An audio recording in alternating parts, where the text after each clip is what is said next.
There are days when the body seems to whisper before the mind understands. A small difficulty in getting up from the chair, that breath that runs out on the second flight of stairs, the spoon trembling ever so slightly when reaching for the soup. These are not always signs of illness. Often they are quiet echoes of the choices we've made, day after day, without realizing their weight. The loss of vitality after 60 doesn't usually come with a dramatic diagnosis. It begins in the most ordinary places. Our breakfast table, the foods we no longer chew slowly, the dinners replaced by something quick and flavorless. It's not just the years that age us, it's the absence of what nourishes us with purpose. And yet few people talk about this. Few people say, "You are tired not because you're old, but because your body is underfed in the ways that matter most." Dr. Shigeki Hinohara, one of Japan's most respected longevity experts, once said, "Don't count your age by years.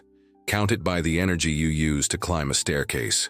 For him, youth had nothing to do with wrinkles or birthdays.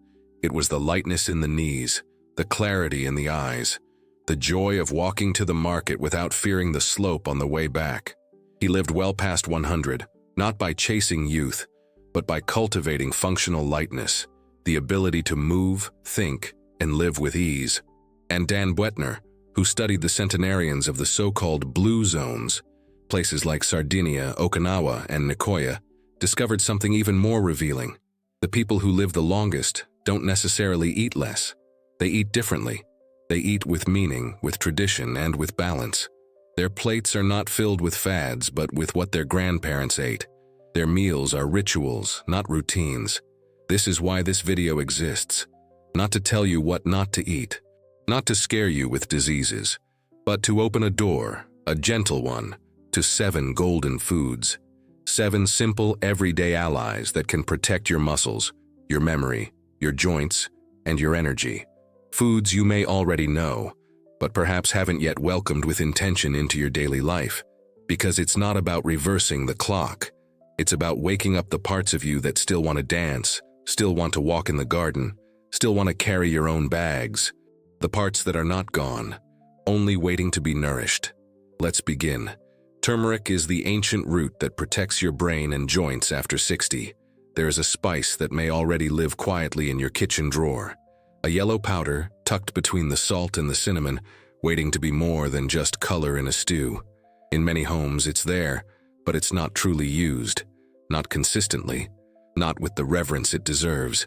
Turmeric, or curcuma as our ancestors may have called it, has walked beside humanity for centuries.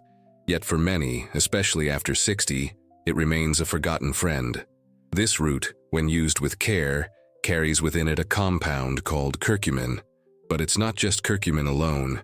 It's the way it is welcomed into the body that makes all the difference. When combined with black pepper and a source of healthy fat like olive oil, curcumin becomes active. It becomes a protector of the joints that crack and ache, of the brain that sometimes misplaces a name, or forgets what it came into the kitchen to do. In Kerala, a region in India where traditional curry is not just food but memory, science has found something extraordinary. Among elders who consume turmeric regularly, the rates of Alzheimer's disease are up to 70% lower than elsewhere. Not because they take supplements, but because they follow rituals passed down through hands that knew the land and trusted the pot. Doesn't take much, just half a teaspoon, mixed into a warm soup or gently stirred into scrambled eggs. Add a drizzle of olive oil and a pinch of black pepper, and suddenly, that golden powder becomes medicine. Not the kind that comes with a leaflet and a warning, but the kind your grandmother might have used without ever naming it. Turmeric is not a miracle, but when it becomes a part of your rhythm, 4 times a week, maybe more, it becomes quiet strength. Becomes the reason your fingers open jars more easily. The reason your morning walks feel lighter, as if something inside you has been lubricated, as if your thoughts no longer move through fog. It is, in the truest sense, the gold of the brain, the soft oil of the joints, but only if you treat it with wisdom, only if it moves from the shelf to your life, with patience and with purpose. Avocado at night? How this fruit prevents muscle breakdown while you sleep? There's a quiet battle happening in many bodies each night. As the world rests, muscles slowly weaken, not because of age alone, but because the body goes too many hours without the support it needs to stay whole. After 60, this becomes more than just a detail. It becomes the reason someone wakes up feeling stiff, with legs that hesitate and arms that have lost some of their strength. Few realize that muscle isn't only built through movement, it's also preserved in stillness. And one of the most powerful protectors of this process is something humble, creamy, and often misunderstood: the avocado. For many, avocado is a breakfast item or a trend seen on television. But in truth, this fruit has a deeper role, especially at night. Rich in magnesium, potassium, and healthy fats, avocado nourishes the muscles during rest. It doesn't feed the body in bursts, but in quiet, consistent streams. It soothes. It sustains. One older man whose nights were once marked by cramps and mornings by fatigue made a simple change. He let go of his usual evening crackers and instead welcomed half an avocado mashed gently with lemon. 2 weeks passed. The cramps faded. His sleep deepened. His mornings, once cloudy, began to feel like mornings again. This isn't a miracle. It's physiology. The kind that speaks softly but stays. Avocado's fats are not heavy. They are protective. They slow the breakdown of muscle tissue during long hours without food. They wrap around your muscles like an unseen hand, holding what you've built so it doesn't vanish with the passing of time. And when eaten with simplicity, just half a fruit at night, especially when the dinner was light, it becomes more than food. It becomes a ritual. A small act of defense against the slow unraveling that no one sees but many feel. Because while you sleep, it is there, guarding your fibers like an invisible sentinel, keeping the strength you've earned so that when you rise, you do so not weaker, but steady, not exhausted, but supported. Pumpkin seeds are the forgotten ally for testosterone and vitality after 60. There comes a moment in life when energy doesn't vanish all at once. It simply fades, not with a bang, but with a quiet sigh. Things feel heavier. The body doesn't respond as quickly. A certain fire, once steady, flickers, and too often the blame falls on age, on the number, on the passing of time. But the truth is more delicate and more hopeful. Inside the body, vitality is not just a feeling, it's chemistry. Hormones like testosterone, often associated only with youth or with men, actually play a vital role for everyone in maintaining muscle tone, energy, mental sharpness, and even the will to begin something new. Yet after 60, it's common to hear that these things can only be restored through medication, that the engine of the body, once slowed, cannot be reawakened. But nature tells another story, a quieter one told through seeds. Pumpkin seeds, small and overlooked, carry something profound. They are rich in zinc, a mineral that the body relies on to maintain natural hormone production, especially testosterone. Zinc doesn't shout. It doesn't promise miracles, but it builds, slowly and deeply. It supports the body's own rhythms instead of forcing them. Studies have begun to catch up with this ancient wisdom. In one quiet experiment, older men who consumed just a small handful, about 30 grams, of pumpkin seeds daily showed measurable improvements in strength and functional vitality within 6 weeks. No pills, no grand interventions, just seeds. Daily, present, trusted. They don't require ceremony. A spoonful scattered over a salad, a small jar kept on the counter. What matters is presence and constancy. With each seed, something stirs, not loudly but truly, not in days, but in weeks. A sense of strength returning, not to the body of a 20-year-old, but to the body of someone wiser, steadier, and still full of life. Because these seeds are not empty snacks, they are signals, tiny reminders to the body that it is still capable, that its engine, though quieter, is not off, only waiting, only in need of fuel. Quinoa is the grain that replaces pills for energy and recovery. There was a time when food was a kind of medicine without needing to be called so, when what was served on the plate didn't just fill the stomach, it restored, it strengthened, it repaired. In many parts of the modern world, that memory has been traded for convenience, for polished rice, for processed bread, for meals stripped of their strength. And as a result, many after 60 feel a fatigue that no nap can cure. muscles that tire too fast, a mind that seems alert but lacks the fuel to keep going. Quinoa, a grain once sacred to Andean cultures, still carries that power. It is not a trendy food. It is a food of resilience, a grain that holds all the essential amino acids the body needs, something most grains cannot offer. For older bodies, this is more than nutrition. It is restoration. It is the slow rebuilding of tissues that time and stress have worn down. In the highlands of Bolivia, elders who have eaten quinoa their whole lives still walk long distances, carry firewood, tend animals. Their strength is not born in gyms or from supplements. It rises from the soil, from a bowl of warm quinoa eaten without rush, often surrounded by family and wind. These are not superhumans. They are simply people whose food still speaks the language of strength. Science today confirms what those ancestors always knew. Quinoa supports muscle recovery. It stabilizes energy. It feeds the body in a way that no pill can mimic. And because it is gentle on digestion, it welcomes itself into older bodies without resistance. It doesn't ask for dramatic changes. It fits easily. A few spoonfuls in place of white rice, a warm salad, a soft porridge, and with each bite the body listens, not to a trend, but to a message. Here is real nourishment. Here is material worthy of rebuilding. Because every day after 60 is a construction of strength, of clarity, of lightness. And quinoa does not perform miracles, but it lays bricks, quietly, consistently, in the walls of your muscles, in the rhythm of your heart, in the fire of your will to keep living fully. There is a silence that begins to creep into the later years of life. It doesn't always announce itself. It comes slowly, like fog rolling into the corners of a house you thought you knew well.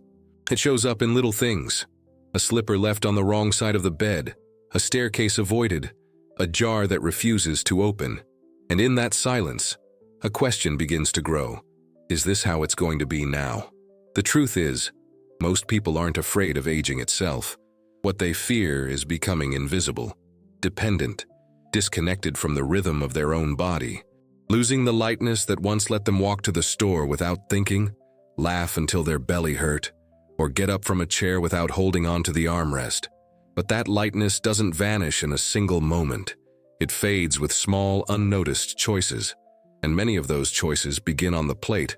Dr. Shigeki Hinohara, who lived beyond 100 years with a mind sharp and steps steady, used to say, "Don't live counting the years. Count the energy with which you climb the stairs." He knew what few people have the courage to say, that youth is not measured by skin or speed. It is measured by functionality, by how freely you can move through your own life, by whether your body still obeys your will. That kind of energy doesn't come from a bottle. It doesn't live in pharmacies. It's not handed down by doctors in white coats who barely look you in the eyes. It comes from daily nourishment, from what you prepare in your kitchen with your own hands, even if it's just for yourself, especially if it's just for yourself. Because how we feed ourselves is not only about hunger, it's about respect. And at 60, 70, or 80, that respect becomes essential. Dan Bettner, who spent years listening to the oldest people in the world, discovered a pattern, not in their blood tests or gym routines, but in the simplicity of their meals. In Okinawa, a pot of vegetables and seaweed. In Sardinia, beans and olive oil on toasted bread. In Nicoya, a plate of corn, squash, and black beans always shared. These meals weren't impressive, they weren't fashionable, but they worked. They worked because they were consistent and rooted in memory. They worked because they fed not only the body but the sense of belonging. So much of aging well is not about adding more. It's about choosing better. And today we've looked at just a few of those choices. Simple foods, golden foods, not because they sparkle, but because they sustain. Turmeric, with its deep yellow hue, has long been used not as a decoration, but as a healer. It moves through the joints like oil on rusted hinges. It slips into the brain's pathways, clearing what clogs. But it's not magic. It needs to be invited in with care, with black pepper to activate it, with olive oil to carry it. When used regularly, it doesn't shock the system. It simply keeps it from breaking down. Avocado, soft and green, often misunderstood, is not a modern luxury. It is a natural balm, especially at night, when the body enters its longest fast, when muscles begin to break down quietly in the absence of fuel. The healthy fats in avocado protect those muscles, hold them through the night like a quiet guardian. A spoonful before bed, especially on light dinner days, can mean the difference between waking up heavy and waking up strong. Pumpkin seeds, small and unassuming, have within them the power to stir something many believe has already gone. Vitality. Not just energy, but drive. Movement. Testosterone, often reduced to a word for youth, is in fact a hormone of life, of resilience, of muscle and motivation. And pumpkin seeds, rich in zinc, offer a gentle way to maintain it, without needing intervention, just attention. Quinoa is another such quiet strength, a grain that remembers its ancestry. It does not shout for space on supermarket shelves, but it holds what many bodies after 60 are missing: complete protein, the kind that helps rebuild what age has softened. In the Andean mountains, elders carry loads and climb paths because their bodies are built on food that repairs, not just fills. Quinoa is not eaten as a supplement. It is eaten as a staple, and in that regularity lies its secret. None of these foods demand perfection. They don't ask for radical changes. They ask for presence. A few spoonfuls added here, a small portion replaced there. Not to erase age, but to embrace it with more strength. Not to deny what the years have done, but to support what the years have left. And there is always something left. Aging, when looked at with honest eyes, is not a decline. It is a shift, a rebalancing. What the body once did without asking now requires a bit of care. But that care doesn't have to be a burden. It can be a form of affection, of listening, of saying, I still matter. This body still matters. This day, this meal, this walk to the window, it still matters. Many people spend their older years in a state of waiting, waiting for the doctor to call, waiting for the pain to pass, waiting for someone to visit. But there is something powerful in the decision to stop waiting and start tending, to plant herbs on the windowsill, to prepare a bowl of food not because someone else is coming, but because you are here, because you deserve warmth, flavor, and strength. The foods we've spoken about today will not make you young in the way advertisements promise. They will not give you back your 20s. But they can support the youth that still lives inside you, the part of you that remembers how it felt to walk without hesitation, to lift something without doubt, to breathe deeply without tightness. That youth is not gone. It is only sleeping, and it wakes with care, with repetition, with food that remembers who you are. You don't need to change everything at once. You don't need to start over. You only need to start noticing what you place on your plate, what you feel when you wake, what your body tells you in the quiet moments when no one else is looking. Because in those small details, health begins again. It's possible. It's still possible. Even now. Especially now. Not because someone told you so, but because your body is still asking for it. Not with words, but with stiffness, with fatigue, with a whisper that says, feed me better. I want to stay. And you can. You truly can. Starting with what's already in your kitchen. Starting with what you've just remembered. Starting with the next plate, the next breath, the next step.